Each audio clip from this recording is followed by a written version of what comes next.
Bismillahirrahmanirrahim. Alhamdulillahirabbil alamin wassalatu wassalamu ala asyrafil anbiya'i wal mursalin wa ala alihi wa sahbihi ajma'in. Rabbi shrah li sadri wa yassir li amri wahlul 'uqdatam min lisani yafqahu qawli. Wa hasbunallahu wa ni'mal wakeel wa la hawla wa la quwwata illa billahil 'aliyyil azim. Assalamualaikum warahmatullahi wabarakatuh. Alhamdulillah kita bersama-sama pada malam ini, dan saya ingin mengucapkan berbanyak-banyak terima kasih kepada seluruh pihak atas budi dan susah payah mengundang saya datang ke Masjid Arakuda ini. Saya rasa pertama kali saya sampai di sini. Alhamdulillah. Jadi saya minta untuk berkongsi sedikit pengalaman dan pengetahuan saya, dan mudah-mudahan apa yang kita kongsikan bersama malam ini menjadi bermanfaat dalam kehidupan kita, insyaAllah. Jadi sebelum bermula, saya ingin membaca sedikit sepotong atau 3 ayat dari surah Al-Hasyr, ayat 18, 19 dan 20. A'udzubillahi minasyaitonir rajim.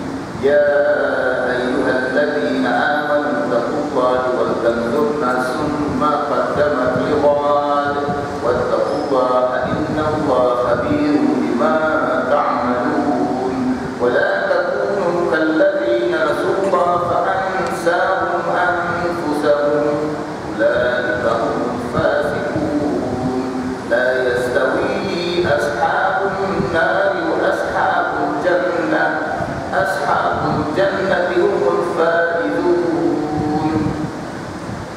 Ayat ke-18 bermaksud, wahai orang-orang yang beriman, bertakwalah kepada Allah dan hendaklah tiap-tiap diri melihat dan memerhatikan apa yang telah sediakan untuk hari esok, dan bertakwalah kepada Allah, sesungguhnya Allah amat meliputi pengetahuannya akan segala yang kamu kerjakan.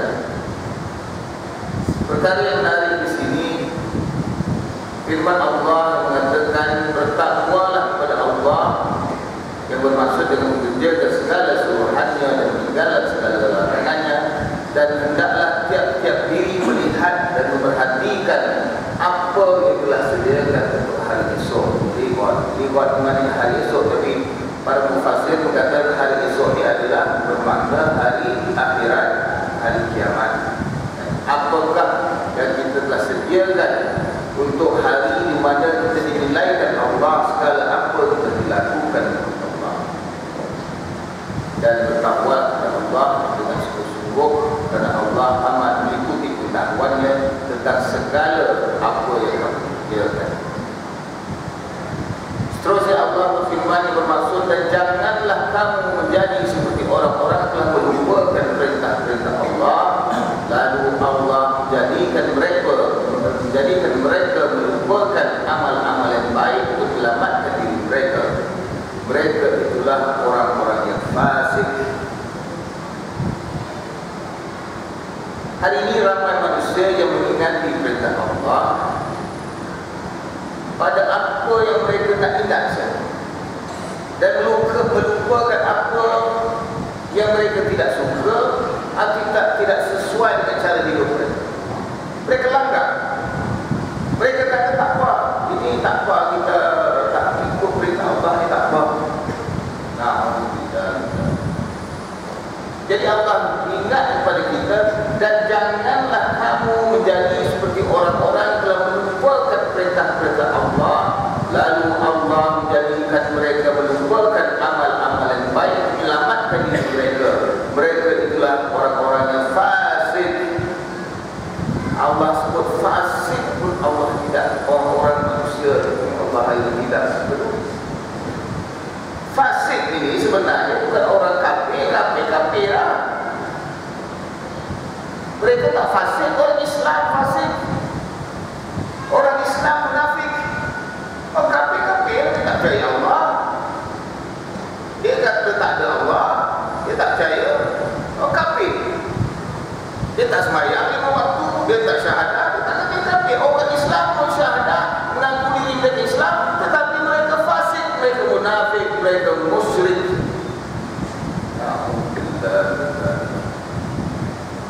Tapi inilah yang menjadi perkara yang berlaku hari ini.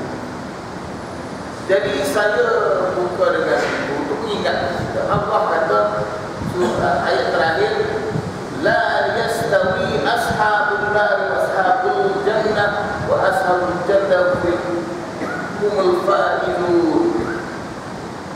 yang bermaksud tidaklah sama ahli neraka dan ahli syurga. Ahli syurga lah orang-orang yang beroleh kemenangan. Humul faizun, mereka beroleh kemenangan.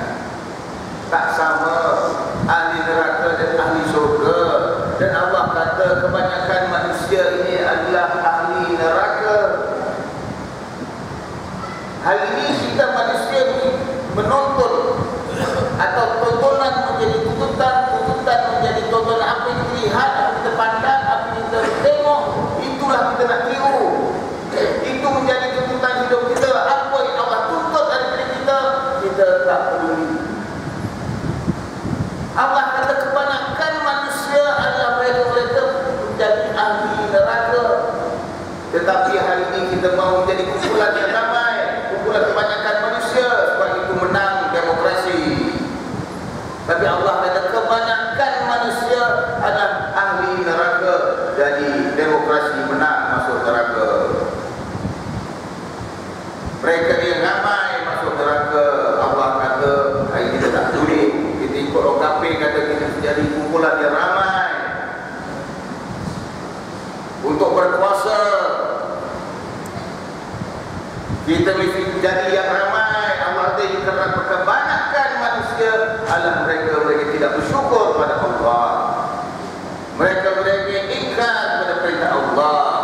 Mereka yang berdusta perintah-perintah Allah, ayat-ayat Allah. Tapi hari ini orang tak mau kisah. Penting kita ikut orang barat. Dia kata yang kuat, yang ramai, yang menang, yang ramai. Allah kata kebanyakan, maknanya ramai lah tu. Lebih banyak lah tu. Hari ini tak ikut perintah Allah. Perintah Allah menjadi tontonan apa yang orang barat lakukan. Itu menjadi tuntutan kehidupan manusia hari ini. Sebab tuntutan Allah, tontonan saya cerita lah. Kita lihat, kita pandang, kita tengok sama ada di kaca TV ke, layar perak ke, internet ke, majalah ke, surat khabar ke, atau kita lihat sendiri orang kami buat, kenapa nak buat lah.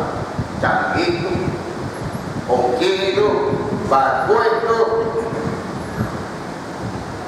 Tapi sebenarnya tuntutan Allah itu yang paling penting. Dan ibadah kepada Allah itu merangkumi semua perkara, bukan sikit-sikit. Semua perkara. Kita sebut inna salati wa nusuki wa mahyaya wa mamati lillahi rabbil alamin. Segala ibadah kita, segala solat kita, segala kehidupan kita, segala kematian kita semata-mata kerana Allah Tuhan seluruh alam ini. Seluruh kehidupan kita ibadah. Sebab kita makan pun ibadah, ada caranya. Tangan kanan baca bismillah, baca doa dulu, dah habis alhamdulillah, bersihkan tangan. Makan ada caranya, minum pun ada caranya. Baca bismillah, kita tumpuk sikit-sikit, minum dari botol, tongkat boleh, tak boleh. Minum arak boleh, tak boleh. Makan ayam boleh, tak boleh kalau tak sembelih, tak boleh. Lembu boleh, tak boleh kalau tak sembelih, tak boleh. Tak sebut nama Allah, tak boleh. Tapi hari ni orang kata, oh lembu tak apa Ustaz, haram babi saja Ustaz. Balik. Sebab hari ni rukun Islam tinggal dua perkara. Rukun Islam pertama, jangan makan babi. Jadi kalau kaya kita rendang babi, orang nak makan? Tak ada. Sate babi tak ada. Babi masak cili padi tak ada. Babi masak lemak cili padi tak ada. Babi masak asam pedas tak ada. Babi masak nasi kandar tak ada. Masaklah macam mana pun, dia kata tak ada. Babi haram. Babi haram, jaga gila-gila. Rukun Islam kedua hari ni apa dia? Rukun Islam terakhir, jangan buat baik pada Yahudi. Baru-baru ni sebelum bulan puasa itu ada satu projek lah, satu pergerakan untuk boykot beberapa syarikat. Jadi kita memberi duit kepada negara Israel untuk membunuh umat Islam di bumi Allah Palestin. Mana syarikat dia? Pertama sekali McDonald's, kedua Starbucks, ketiga Tesco. Maka ketika dilakukan boykot ini, kita lihat McDonald's kosong, tak ada orang. Starbucks pun lengang, Tesco pun kurang-kurang. Tetapi sayangnya pemboikotan ini atau kesatuan kita dengan orang-orang Islam di Palestin hanya wujud selama 2 minggu. Musimnya wujud sangat pendek, 2 minggu saja. Lepas tu McDonald's penuh dengan orang Melayu. Starbucks ramai orang-orang minum kopi orang Islam. Tesco penuh dengan muslimin dan muslimah shopping. Tak kisah aku nak hantar duit kat Israel, kau ke pasar, kau jamin, kau jangan peduli lah itu, aku ni suka lah.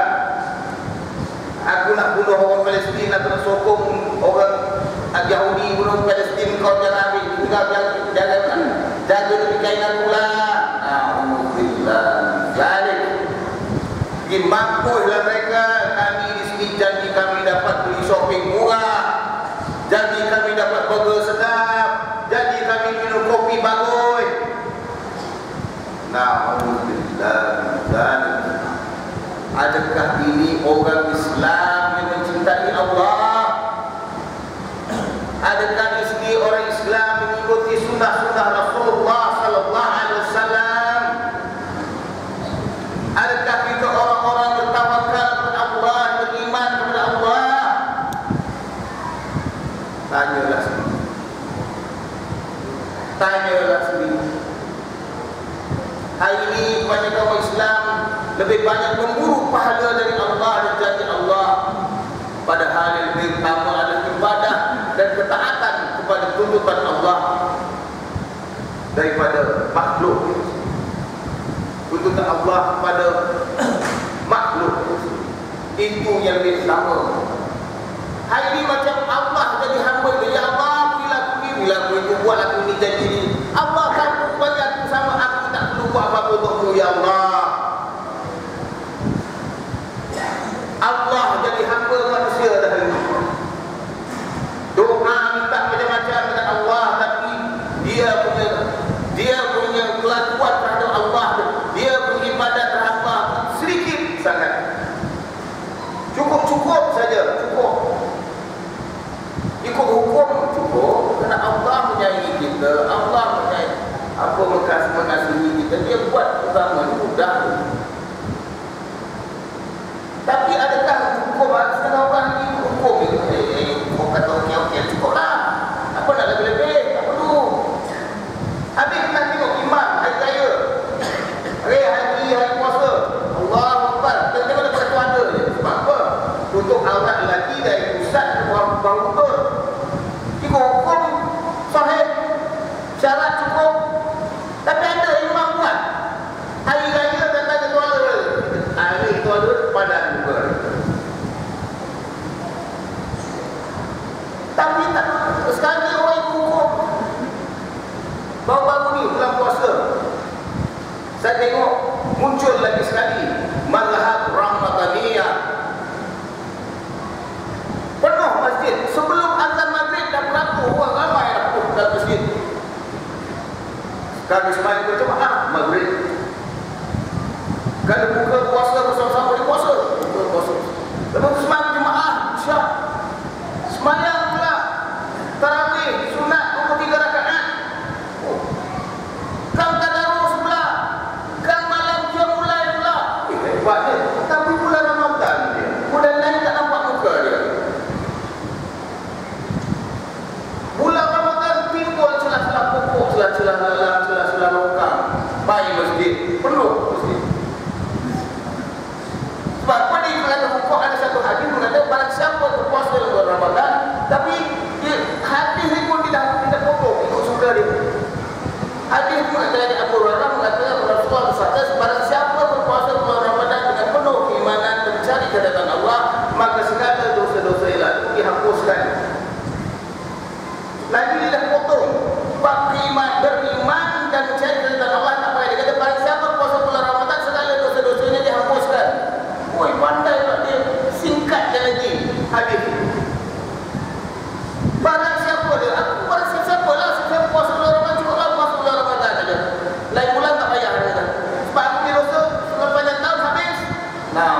billah zalik. Itu okey lagi. Bulan puasa sebulan di puasa, ada sekarang mazhab baru. Saya panggil mazhab Lailatul Qadar.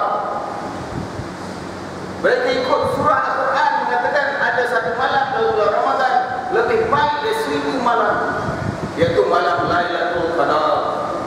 Dan hadis ada mengatakan dia 10 malam terakhir, malam 21, malam 23, malam 25 dan malam 27 atau malam 29. Mungkin boleh jadi malam Lailatul Qadar. Dan ada hadis mengatakan, setengah hadis mengatakan malam 27 Lailatul Qadar. Itu banyak diikut orang-orang dekat tanah Melayu kan. Dia kata Lailatul Qadar malam 27. Ada hadis mengatakan malam 25, ada hadis mengatakan malam 23. Dan ada hadis mengatakan salah satu malam ganjil terakhir, 10 malam terakhir. Katakanlah ada orang pandai dia kata aku ikut hadis ni, hadis sahih, dia kata malam 27. Jadi malam 27 dia datang awal ke masjid, sembahyang maghrib berjemaah. Lepas tu sembahyang isyak berjemaah, kemudian sembahyang tarawih berjemaah 23 rakaat, kemudian tadarus malam yang mulai lagi. Besok hari ni puasa sungguh-sungguh, baca Quran banyak, kata Quran. Dia kata aku kata Quran ikut ni, dia kata baca ayat ikut 3 kali, baca ayat seluruh Quran. Jadi aku dah kata Quran, aku dah puasa sebaiknya malam Lailatul Qadar. Jadi aku dah puasa seperti 1000 bulan. Dia kata sebulan 83 tahun. Sekarang aku tak perlu puasa selama 83 tahun. Aku tak perlu sembahyang 83 tahun. Aku tak melayang bangun malam 83 tahun. Aku dah buat dah cukup untuk 1000 bulan. Nah, misalnya orang pakai akal bodoh dia ingat dia pandai sangat, itu berlaku hari banyak. Guna akal, guna hukum, dia kata ini lain sebab bid'ah. Ikut pandai mereka saja. Dia juga toy.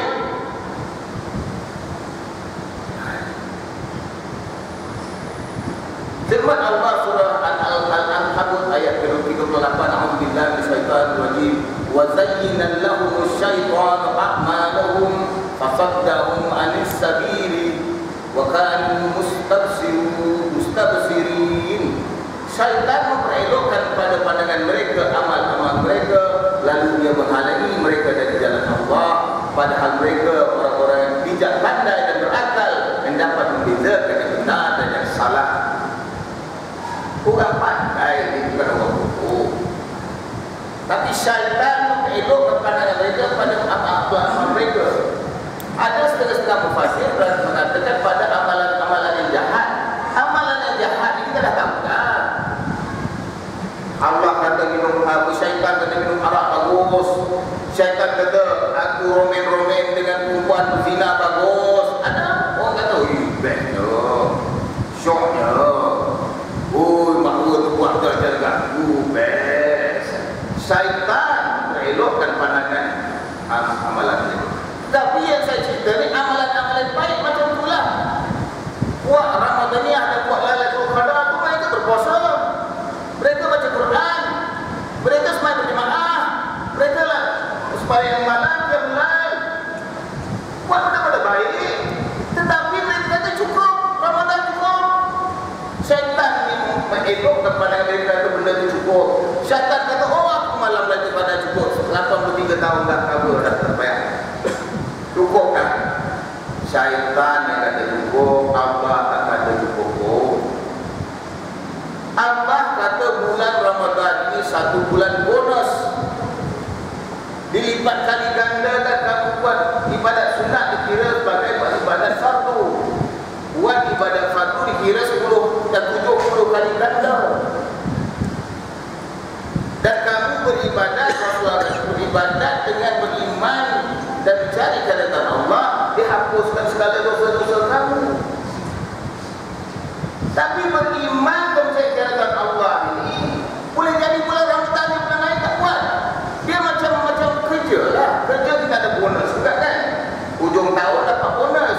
Jadi sepanjang tahun kita tak pergi kerja, masuk bulan pun datang, bos, mana bonus saya bos? Kepala otak aku nak bonus. Kau sepanjang tahun tak datang pejabat, tiba-tiba orang dapat bonus.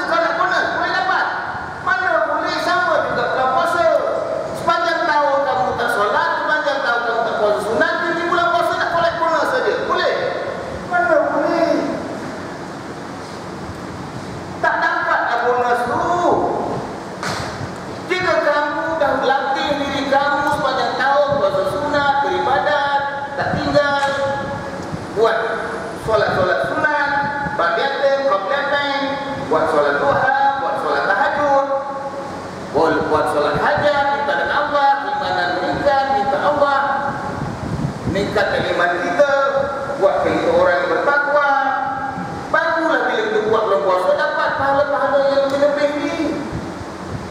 Kalau sepanjang tahun kita puasa sunat pun tidak, semayang pun tinggal banyak, semayang berjemaah tak ada langsung, Jumaat pun kalau sibuk ada meeting tak boleh pergi. Oh, bulan puasa tuntut pada Allah, aku nak aku punya bonus, hapus segala dosa aku semayang tarawih tak tinggal, aku puasa tak tinggal. Siapa itu Tuhan sekarang? Awak Allah. Allah yang menentukan, bukan kamu ingat kamu buat cukup bagus. Tapi hal ini wujud makhluk-makhluk seperti ini. Padahal mereka ini ikut syaitan. Firman Allah surah Al-Baqarah ayat 8, A'udzubillahi minasyaitonir rajim, wa minan nas may yaqulu amanna billahi wa bil yaumil akhir wa ma hum bimu'minin. Dan di antara manusia yang berkata kami telah beriman kepada Allah dan kepada hari akhirat, dan Allah kata padahal mereka sebenarnya tidak beriman. Manusia itu betul. Maksudnya manusia cakap aku beriman kepada Allah, aku beriman kepada hari akhirat, aku cukuplah, aku Islam lah. Memang kamu Islam, tapi adakah kamu orang-orang yang beriman? Allah kata selalu, ya ayyuhalladzina amanu, wahai orang-orang yang beriman. Bukan dia kata ya ayyuhal wal muslimin, oh Islam.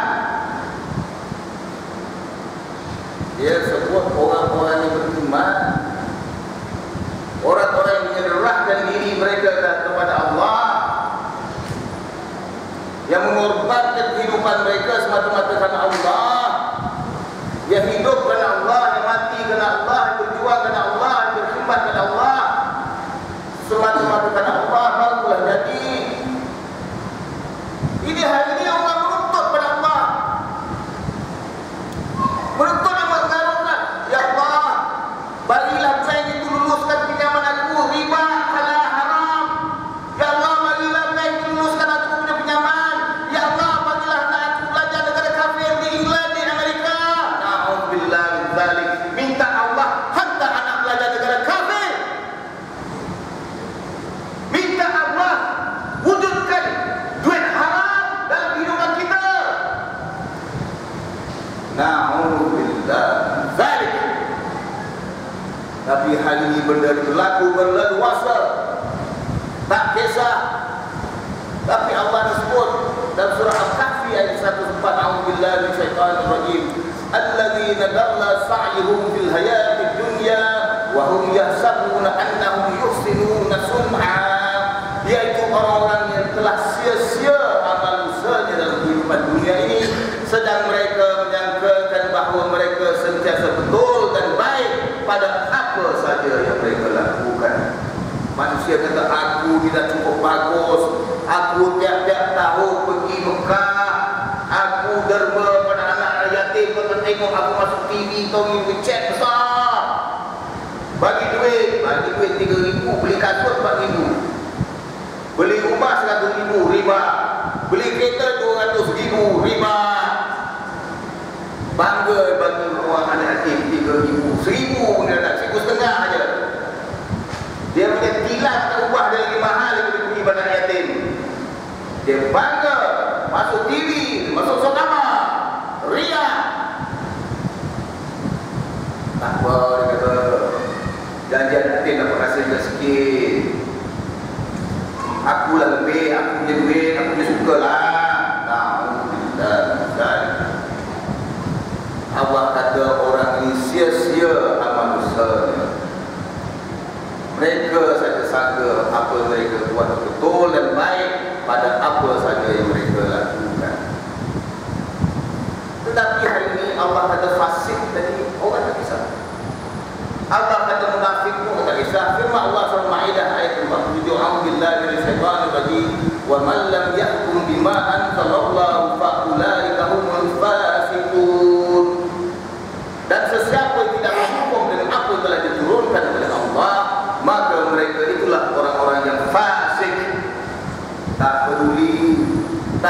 kisah Allah kata tak pakai hukum Allah, mereka tu fasik, tak apa janji kita hukum British.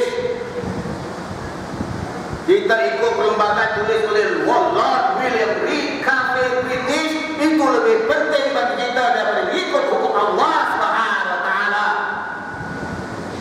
Tak boleh langgar hukum British, boleh langgar hukum Allah Subhanahu wa taala. Tak apa. Allah maafkan kita, Allah pengampun, tak apa. British perai, nanti dia marah kita, nanti dia tak bagi kita bantuan. Allah yang maha membantu, yang maha memberi rezeki, yang maha mengatur seluruh alam ini. Kita tak peduli, kita tak tegakkan hukum British kafir, dan itu kita pentingkan, dan itu kita tegakkan. Kita tak kisah dengan Allah.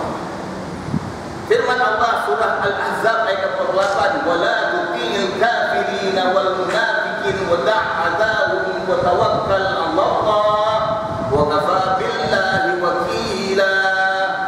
Dan janganlah, Allah sebut jangan, masyarakat, dan janganlah engkau menurut kehendak orang-orang kafir dan orang-orang munafik, dan janganlah kau hiraukan usikan di jalan mereka, serta berserahlah kepada Allah dan cukuplah Allah menjadi pelindung yang menyelamatkan kamu. Orang tak kisah ayat ini. Ikut juga kehendak British, ikut juga kehendak Lord Reed dalam perlembagaan Malaysia 1957 yang ditulis beliau. Itu yang menjadi hukum utama umat Islam di bumi Allah Malaysia ini, dan menepikan hukum Allah bergaduh. Nak menegakkan hukum syariat Allah bergaduh umat Islam di bumi Allah Malaysia. Tak sesuai hukum Allah, kita bisa pakai hukum kafir British, itu lebih sesuai. Yes, kafir. No Allah, no. Itu berlaku di bumi Allah Malaysia hari ini, dan kita setuju dengan itu, atau kita tak peduli, biar tak apa. Biar pakai kafir hukum tak apa, jangan pakai hukum Allah, nanti kecoh, nanti kelam kabut. Pakai hukum Allah, dia kata kelam kabut, pakai hukum kafir, kata babui. Na'udzubillah zalik. Macam mana? Sebab apa? Sebab Allah tersebut dalam Quran dah surah Al-Imran, "A'udzubillahi minasyaitonir rajim, ya ayyuhalladzina amanu in tuti'ul fariqan minal ladzina utul kitaba yurdukum ba'da imanikum kafirin." Wahai orang beriman, jika kamu taat ada suatu puak dari orang yang memberikan kitab itu, nescaya mereka akan mengembalikan kamu menjadi orang kafir sesudah kamu beriman. Kita tak kisah apa kata, jika kamu taat orang kafir ni, dia kamu akan kembali dia orang kafir sesudah kamu beriman. Tak peduli juga, ikut juga Lord Reed, ikut juga hukum British, ikut juga telunjuk Barack Obama. Oh kafir maka hukum Allah kita tolak tepi, tak mewujudkan, tak sesuai. Kita modern, kita canggih, kita global. Allah ni kuno, zaman Nabi. Na'udzubillah zalik. Tapi Allah kata betul. Allah kata kamu taat pada mereka ni, mereka mengendalikan kamu jadi kafir, dan ini dah berlaku. Kita lebih cinta pada hukum orang kafir dan menegakkan hukum Allah Subhanahu wa taala. Kita merasa betul mengikut hukum orang kafir dan mengikut hukum Allah Subhanahu wa taala. Dan kita tidak merasa malu, tidak bersegan silu kepada Allah Subhanahu wa taala. Seronok ikut kafir, tak ada masalah, kata. Firman Allah surah Al-Imran ayat 149. Allah ulangi surah Al-Imran ayat 100 ayat 149. A'udzubillahi minasyaitonir rajim. Ya ayyuhalladzina amanu in tuti'ul ladzina kafaru yaruddukum 'ala a'qabikum fatanqalibu khasirin. Wahai orang-orang beriman, jika kamu taat kepada orang-orang kafir, nescaya mereka akan menolak kamu orang-orang yang rugi, tak apalah. Rugilah. Jadi kita taat kepada perlembagaan Malaysia 1957 boleh tulis orang kafir nama Lord Reed. Itu yang mustahak bagi kita. Janganlah langgar perlembagaan kafir, tapi boleh langgar perlembagaan Allah Subhanahu wa taala. Na'udzubillah. Zalik, dan kita rasa betul dan baik melakukan perkara ini. Allah dah sebut tadi. Allah dah sebut, Allah yang maha mengetahui datang, tetapi kita tak kisah. Yang saya tak boleh masuk akal saya, di bumi Allah Malaysia, di ketua negara kita, siapa dia? Tuli yang maha mulia, yang Tuan Agung. Orang kafir, orang Islam. Islam. Pemimpin negara kita yang amat berhormat dan menteri, orang kafir, orang Islam. Tapi, oh salah enggak, Islam. Kafir. Kadang-kadang macam dibuat style kafir orang. Dia punya hal. Ketua pendidikan kita, nama dia menghidup agama Allah, menegakkan ad-din. Dia dah tak kena dia lah. Dia kena buat video lah. Siapa? Menteri pendidikan baru saya tak kenal. Tak lagi dulu saya tahu nama dia Mahyudin. Dengar dah kena pecat. Saya pun tak tahu lah kenapa, tapi dia dah kena pecat dengannya. Mahyudin menghidupkan ad-din, menghidupkan agama Allah, kena pecat. Dia Islam nama Mahyudin. Takkan dia budak, takkan Mahyudin. Islam lah dia. Ketua pengarah Institut Pengajian Tinggi pun orang Islam. Ketua pengarah sekolah-sekolah menengah pun orang Islam. Ketua pengarah sekolah-sekolah rendah pun orang Islam. Ketua pengarah sekolah-sekolah prasekolah pun orang Islam. Dan jangan tanyalah sekolah-sekolah madrasah mestilah orang Islam. Takkan ketua pengarah madrasah Sabi Melu pula, kan? Takkanlah ketua pengarah sekolah-sekolah madrasah Islam Lee Chong Wei pula. Mestilah orang Islam. Dan rakyat Malaysia kebanyakan Islam saja. Periksa dengan Jabatan Perangkaan Negara. Dia kata umat rakyat Malaysia ini 67% menganuti agama Islam. Jadi 100% tolak 67, tinggal 33%. Maknanya Islam 67%, kafir 33%.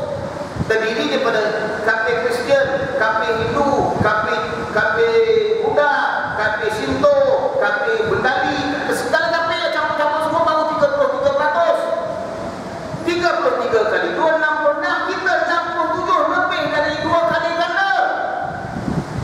Tetapi yang saya pelik, raja Islam, Perdana Menteri Islam, Menteri Pendidikan Islam, ketua-ketua pengarah sekolah-sekolah menengah Islam, sekolah tinggi Islam, sekolah rendah Islam, sekolah-sekolah semua Islam. Tetapi di sekolah-sekolah kebangsaan kita, Al-Quran dan hadis tak diajar sebagai mata pengajian wajib. Dia kata nak belajar Al-Quran boleh, tak nak belajar Al-Quran pun boleh. Na'udzubillah min zalik. Macam mana orang Islam boleh sebut tak belajar Al-Quran pun boleh?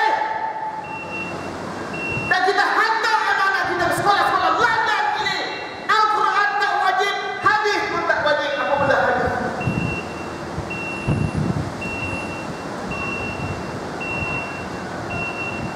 Tak ada, tak perlu ada. Betul kan? Hadis adalah sejarah Rasulullah SAW dan para sahabat. Dia telah dikumpul dengan begitu teliti, dengan begitu baik, dengan begitu halus tapisan untuk memastikan hadis-hadis yang kita terima hari ini adalah hadis-hadis yang benar, yang baik-baik, orang-orang yang menyampaikan hadis kepada kita. Tetapi hari ini kita tak belajar hadis di sekolah-sekolah kita, tak wajib. Sejarah Rasulullah SAW tak pernah belajar detail. Kita belajar sejarah siapa? Kita belajar sejarah Sir Francis Light, Sir Stamford Raffles, Sir Frank Swettenham, King George VIII, Queen Victoria, Queen Elizabeth. Orang kafir semua kita baca. Orang-orang besar Islam. Rasulullah SAW pun kita tak belajar pada anak-anak kita. Dan kita hantar anak-anak kita ke sekolah-sekolah yang kita mengajar Al-Quran dan hadis. Tak apalah, aku boleh ajar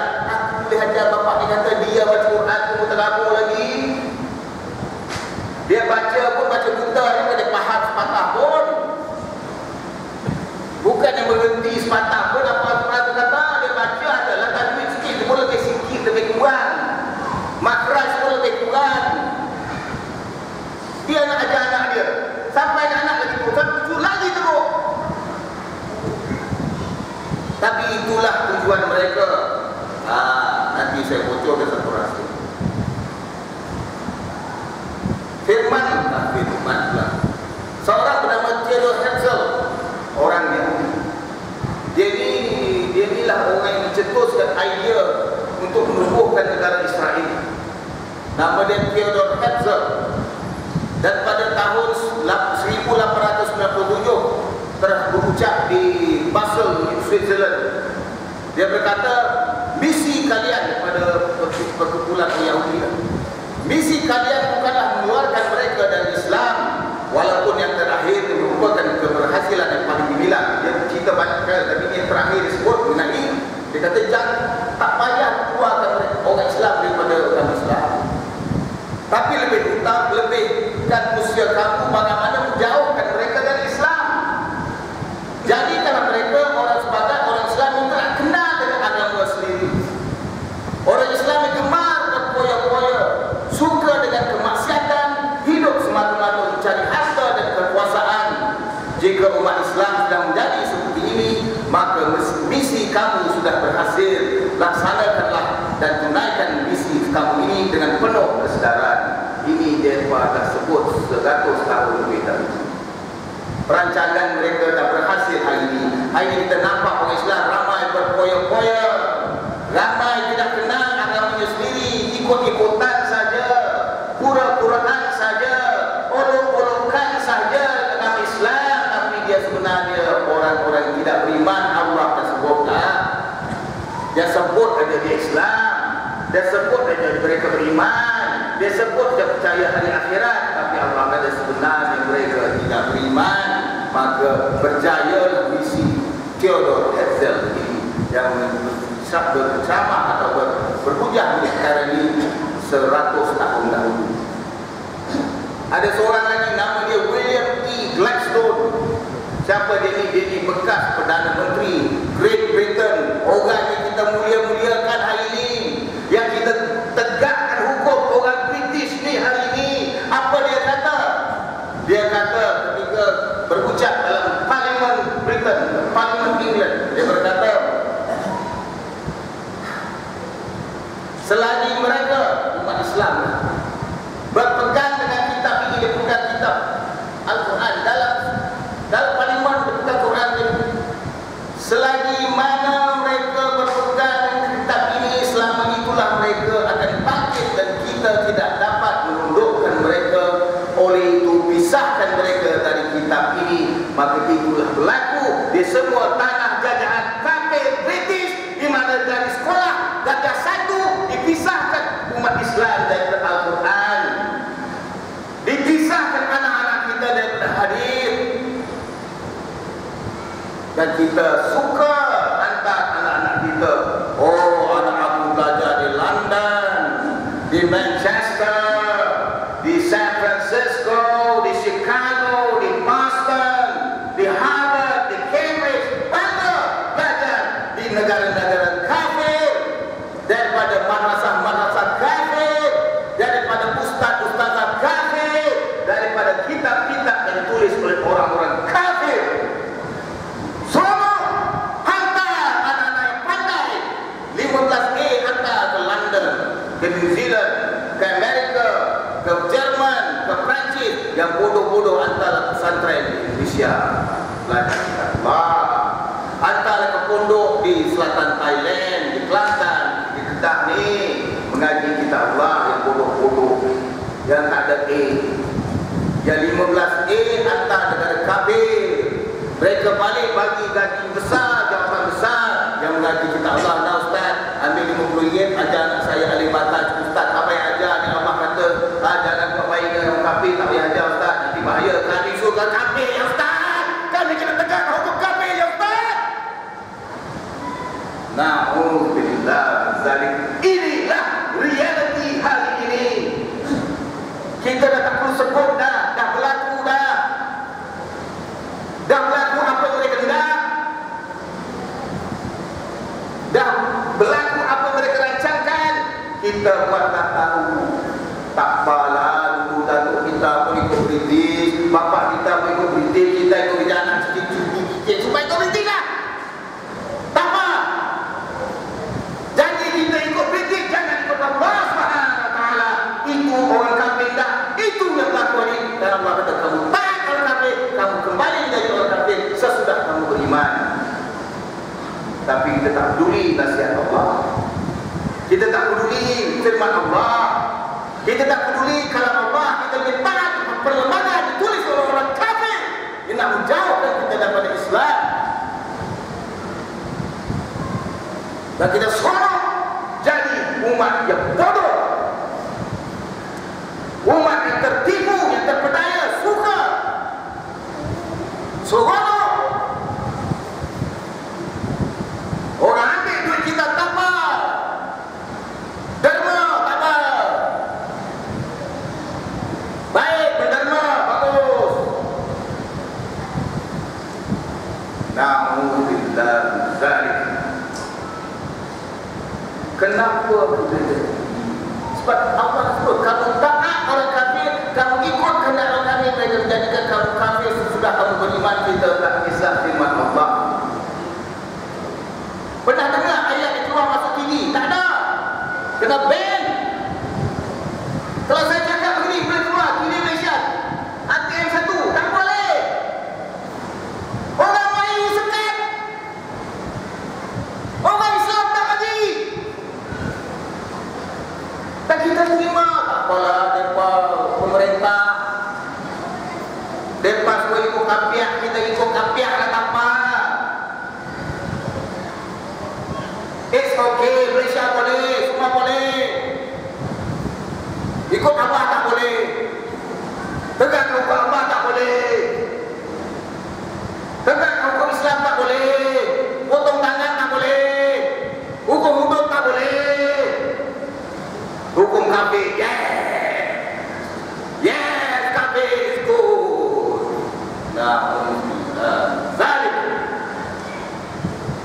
Mana kecintaan kita terhadap Allah Rasulullah SAW, mana ketakwaan kita terhadap Allah Rasulullah SAW, mana keimanan kita, mana keislaman kita, mana keihsanan kita, tak ada. Kita hanya seronok ikut kafir saja sekarang. Saya akan beri contoh-contoh, bukan saya cakap kosong, bukan saya cakap kosong. Firman Allah surat Al-Baqarah ayat 189, A'udzubillahi minasyaitonir rajim. Yas'alunaka 'anil hillah qul hiya mawaqitu lin-nasi wal hajj.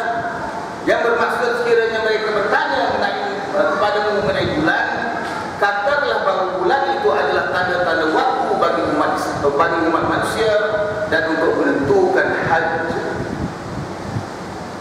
Firman Allah kata pakai bulan, tapi haji dalam masjid pakai kain kafir. Oh, ada di Islam, tapi sah betul. Kafir balik. Nah, juga kafir. Kamu tinggal kafir. Nah, kafir juga. Na'udzubillah zalik. Macam pakai Islam saja salah. Tak boleh. Islam saja tak boleh. Nah, juga kafir mesti ada kafir hukum, mesti ada kafir takwil. Lagi tak pakai takwil itu Islam. Dia pakai Pak Salim ni, calendar. Baru sedap sikit dengar calendar, takwil itu kuno, old fashion, tak sesuai, kita canggih. Na'udzubillah zalik. Ini dah terjadi pada masyarakat Islam di Allah Malaysia ini, dan kita seronok pakai takwil. 2015 yang diwujud seorang bernama Pope Gregory. Siapa Pope Gregory ini? Penyanyi pop? Bukan. Pope Gregory ini ketua segala kafir, number 1 kafir. Lagi nama dia Pope Francis, number 1 kafir di Itali sana. Dulu nama dia Pope Gregory. Beliau telah mengumpulkan ketua-ketua gereja yang bernama Bishop. Bukan dia padri pun ada dia punya imam 1, imam 2, imam 3, ketua imam tu panggil bishop. Dia kumpul ketua imam dan imam-imam daerah dipanggil archbishop. Lagi tinggilah daripada imam biasa, archbishop, ketua daerah panggil archbishop. Dalam satu persidangan yang dinamakan majlis pertama di Nicaea, lebih kurang 2000 tahun dahulu, mereka melakukan untuk menentukan tarikh 1 Masehi, dan mereka membuat keputusan tarikh 1 Masehi bermula dengan kelahiran Tuhan mereka. Alhamdulillah min zalik. Kita ikut takwil